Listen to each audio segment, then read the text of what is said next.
सभी को अभिसूचित कर प्रताप करें सादर अनुरोध महोदय।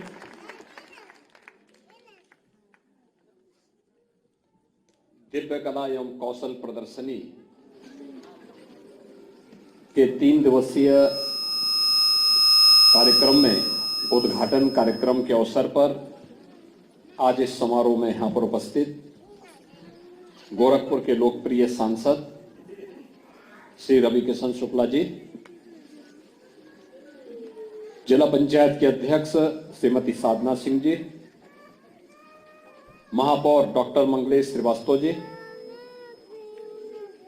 माननीय विधायक श्री राजेश त्रिपाठी जी, विपिन सिंह जी, भारतीय जनता पार्टी के जिला के अध्यक्ष युधिष्ठिर सिंह जी, महानगर अध्यक्ष राजेश गुप्ता जी, प्रमुख सचिव दिव्यांगजन सशक्तिकरण विभाग श्री सुभाष चंद्र शर्मा जी, दिव्यांगजन के कल्याण के लिए लगी हुई सभी संस्थाओं के प्रमुखगण, उपस्थित महानुभाव और प्यारे बच्चों, आज यहां पर 3 दिवसीय दिव्य कला और कौशल प्रदर्शनी का उद्घाटन करके दिव्यांग जनों के अंदर छुपी हुई प्रतिभा को और भी नजदीक से देखने का अवसर मुझे प्राप्त हुआ है। मैं इस पूरे कार्यक्रम के लिए सभी संबंधित महानुभावों को, संस्थाओं को और इन सभी दिव्यांग जनों को हृदय से इनका अभिनंदन करते हुए बधाई देता हूं, इनके प्रति अपनी शुभकामनाएं देता हूं। उत्तर प्रदेश ईश्वर अवतरण की भूमि है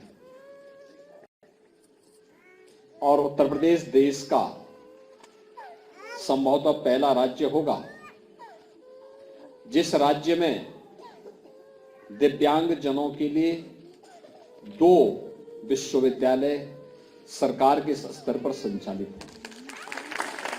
डॉक्टर शकुंतला मिश्रा दिव्यांग विश्वविद्यालय लखनऊ में और जगतगुरु रामभद्राचार्य दिव्यांग विश्वविद्यालय चित्रकूट में संचालित है। दोनों विश्वविद्यालयों से जुड़े हुए जो छात्र हैं उन्होंने अपने उत्कृष्ट प्रदर्शनी को भी यहां पर प्रस्तुत किया हुआ है। इसके अलावा सरकार के स्तर पर अनेक ऐसे कार्यक्रम आज प्रारंभ किए जा रहे हैं जिसके माध्यम से हम लोगों ने तमाम अन्य क्षेत्रों में यहां पर दिव्यांग जनों के लिए जो 3 दिवसीय कार्यक्रम चलेंगे, इसमें पहला जो इसका मुख्य आयोजन होगा वह दिव्यांग जन द्वारा निर्मित उत्कृष्ट उत्पादों की प्रदर्शनी, दिव्यांग जन हेतु नई तकनीक का प्रदर्शन, दिव्यांग जनों की सांस्कृतिक प्रतिभा का प्रदर्शन, स्वावलंबी दिव्यांग जन द्वारा आयोजित फूड कोर्ट, दिव्यांग जन के शैक्षिक पुनर्वास हेतु पुस्तक गैलरी, दिव्यांग जन को सहायक उपकरण का वितरण का कार्यक्रम, किड्स फन जोन, ये सभी यहाँ पर आज हम सबको देखने का अवसर प्राप्त हुआ है और ये सभी कार्यक्रम यहाँ पे निरंतर आगे बढ़ेंगे भी। महत्वपूर्ण ये है कि प्रदेश में अलग अलग स्थानों पर दिव्यांग जनों के लिए अलग अलग संस्थान भी संचालित हैं। मुझे जब भी फुर्सत मिलती है हम प्रयास करते हैं कि दिव्यांग जनों से जुड़े हुए किसी न किसी संस्था का निरीक्षण भी किया जाए, वहां भ्रमण भी किया जाए। जैसे अभी पिछले दिनों मैंने गोरखपुर में मूक बधिर विद्यालय का आकस्मिक निरीक्षण किया था। उससे पहले दृष्टिबाधित विद्यालय में भी मैं एक बार निरीक्षण करने के लिए गया था।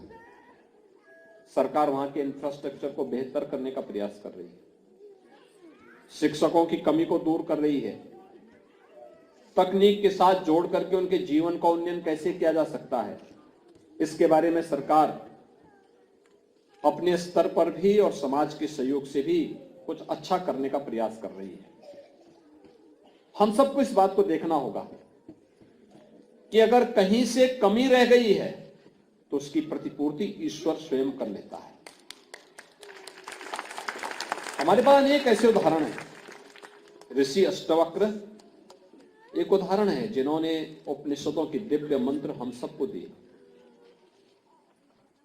मध्यकाल में आप देखते होंगे भगवान कृष्ण की लीलाओं को और उनसे जुड़े हुए छंदों को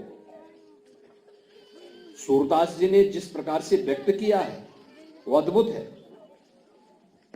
विश्व प्रसिद्ध भौतिक वैज्ञानिक स्टीफन हॉकिंग का नाम सबने सुना है, और आज के परिप्रेक्ष्य में भी हम देखते हैं जगद्गुरु रामभद्राचार्य स्वयं इसके उदाहरण है। यही नहीं, हम अभी आ रहे थे और जब दिव्यांग जनों के द्वारा रामचरितमानस के सस्वर गायन को श्री रविकिशन शुक्ला जी ने सुना तो वे स्वयं भौचक थे। भौचक इसलिए थे कि अब तक उनको ये लगता था कि वही सबसे अच्छे गायक हैं, लेकिन उनसे भी अच्छा गायन दिव्यांग जनों का सस्वर रामचरितमानस में था। यानी ये चीजें दिखाती हैं कि उनमें प्रतिभा है, बस उस प्रतिभा को तलाश करके एक मंच देना है, प्रोत्साहन दे करके। दिव्यांगजन सरकार के भी और समाज के भी इसी प्रोत्साहन के हकदार भी हैं और वे इस बात की अपेक्षा भी करते हैं। और यह दिव्य कला कौशल प्रदर्शनी का यह आयोजन भी 3 दिवसीय आयोजन, जिसमें गोरखपुर और बस्ती कमिश्नरी से जुड़े हुए दिव्यांगजन आएंगे, उनके अनेक प्रकार के कार्यक्रम होंगे। इसमें दिव्यांगजनों के लिए कार्य करने वाली संस्थाएं, विश्वविद्यालय भी, कॉलेजेस भी, स्कूल भी और स्वयंसेवी संस्थाएं भी इसमें प्रतिभाग करके इसके साथ जुड़ेंगे, इस कार्यक्रम को तेजी के साथ आगे बढ़ाने का कार्य करेंगे। आज के इस अवसर पर जब हम लोग यहाँ पर हैं, हम सब इस बारे में, मैं आपको इस बात के आज यहाँ पर जो हम लोगों ने किया, जो प्रदेश के अंदर हमारी स्थिति है, जो आज के लाभार्थी यहाँ पर थे, कार्यक्रम में आने के साथ मैंने दिव्य कला कौशल प्रदर्शनी का उद्घाटन किया। मोटराइज्ड ट्राइसाइकिल जो 30 की संख्या में थी, मैनुअल ट्राइसाइकिल 100 की संख्या में थी, स्मार्ट केन यानी छड़ी 4, हियरिंग एड 3, स्टॉल प्रदर्शनी 40, फूड कोर्ट 5, पुस्तक गैलरी 3, चित्रकला प्रदर्शनियां इसमें 52, दिव्यांग प्रतिभागीगण 600 और अन्य प्रतिभागी 500, ये सभी यहां पर आज हम लोगों ने देखे। प्रदेश में वर्तमान में 10,40,000 से अधिक दिव्यांगजन हैं, जिनको हम लोग 1,000 रुपये प्रतिमाह पेंशन की राशि दे रहे हैं। लेकिन आज मैं इस बारे में कहूंगा, दिव्यांगजन कल्याण विभाग से और प्रशासन से, प्रदेश के सभी प्रशासन से अभियान चला करके कोई भी दिव्यांगजन, उसके पास अपना राशन कार्ड होना चाहिए, उस परिवार के पास मकान नहीं तो उसको मकान उपलब्ध करवाया जाए, और अनिवार्य रूप से उनके लिए पेंशन की सुविधा और उनकी फ्री एजुकेशन की व्यवस्था कराई जाए। स्कूल पढ़ने वाले जितने भी दिव्यांगजन हैं, जिनके पास चलने फिरने में जो समर्थ हैं, लेकिन उनके हाथ कार्य कर सकते हैं, उनको मोटराइज ट्राइसाइकिल देने की कार्रवाई को तेजी के साथ आगे बढ़ाया जाए। हमने इससे पहले हर संसदीय क्षेत्र में 100 मोटराइज ट्राइसाइकिल उपलब्ध करवाई थी, और हमारा प्रयास हो, हम फोकस उन बच्चों को फोकस करें जो स्कूल पढ़ने वाले हैं, उनमें प्रतिभा है, उनमें लगन है, कार्य करने की एक व्यवस्था है, उसको हम आगे बढ़ाएं। पहले 300 रुपये पेंशन मात्र मिलती थी, हमने इसको बढ़ा करके 1,000 रुपये किया है, और अभी कुछ दिनों के बाद इसको भी बढ़ाने का कार्य करेंगे। कुष्ठावस्था पेंशन 11,671 लोगों को प्राप्त हो रही है, इसमें 3,000 रुपये प्रतिमाह उन्हें उपलब्ध करवाई जा रही है, और उनके लिए भी मकान अनिवार्य रूप से कर दिया गया है कि उनको हर एक परिवार को एक एक आवास अवश्य मिलना चाहिए। मुख्यमंत्री आवास योजना में हम उनको आवास की सुविधा उपलब्ध करवा रहे हैं। आयुष्मान कार्ड 12,53,000 से अधिक ऐसे परिवारों को एक कार्ड भी उपलब्ध करवाया गया है। कॉन्क्लियर इम्प्लांट, जिसमें 115 लोग बच्चों को एक सर्जरी हुई है, जिसमें 6 लाख रुपए प्रत्येक को हम लोगों ने उपलब्ध करवाया है। और इसमें 21 विशेष विद्यालय दिव्यांगजनों के हमारे पास हैं, जिनमें 1,608 बच्चे अध्ययन कर रहे हैं। 2 विश्वविद्यालय हैं जिनमें लगभग 7,600 छात्र यह अध्ययन कर रहे हैं। 18 बचपन डे केयर सेंटर हैं। 3 ब्रेल प्रेस हैं। 9 रोडवेज बसों में निःशुल्क यात्रा, डीडीआरसी, सीआरसी भी प्रदेश के अंदर हम लोगों ने उपलब्ध करवाए हैं। और खेल कूद की सुविधाओं के साथ विशिष्ट स्टेडियम, सरकारी मानसिक मंदिर आश्रय स्थल 3 गोरखपुर, बरेली और मेरठ में प्रदेश के पास मौजूद है। इनके इंफ्रास्ट्रक्चर को और अच्छा करने की कार्रवाई हो रही है। और आपकी प्रतिभा को देख करके, आपकी आकांक्षाओं को देख करके सरकार इस दिशा में पूरा सहयोग करेगी, आपको हर प्रकार का संबल प्रदान करेगी। सरकार में इस कार्य के लिए डबल इंजन की सरकार है। प्रधानमंत्री जी ने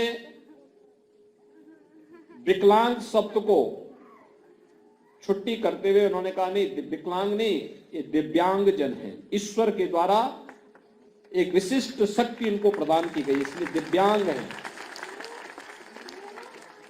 उनकी उपेक्षा नहीं, बल्कि उनके लिए सम्मान और स्वावलंबन के रास्ते हमें खोलने पड़ेंगे। अगर उनके सम्मान और उनके स्वावलंबन का मार्ग हम प्रशस्त करेंगे तो समाज स्वयं सशक्त होगा, समर्थ होगा, आगे बढ़ेगा, उनकी प्रतिभा का लाभ प्राप्त करेगा। और यह दिव्य कला और कौशल प्रदर्शनी उसका एक उदाहरण है। मैं एक बार फिर से आपको आश्वस्त करता हूं कि डबल इंजन की सरकार दिव्यांगजनों के लिए, निराश्रित परिवारों के लिए, निराश्रित बुजुर्गों के लिए और समाज से जो किन्हीं कारणों से उपेक्षित रह गया है, सरकार उसका संबल बनकर के उसके स्वावलंबन के लिए पूरा सहयोग करेगी। आज के इस अवसर पर मैं आप सभी के प्रति हृदय से अपनी बधाई देता हूं।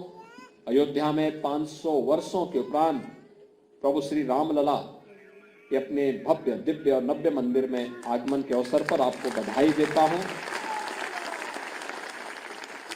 अपनी शुभकामनाएं देता हूं और विश्वास व्यक्त करता हूं कि 3 दिनों तक चलने वाली यह दिव्य कला कौशल प्रदर्शनी दिव्यांग जनों के स्वावलंबन और उनके सशक्तिकरण में एक मील का पत्थर साबित होगी। आप सबके प्रति और इस पूरी प्रदर्शनी और इस दिव्य कला के प्रति मेरी मंगल में शुभकामनाएं हैं। धन्यवाद। जय हिंद।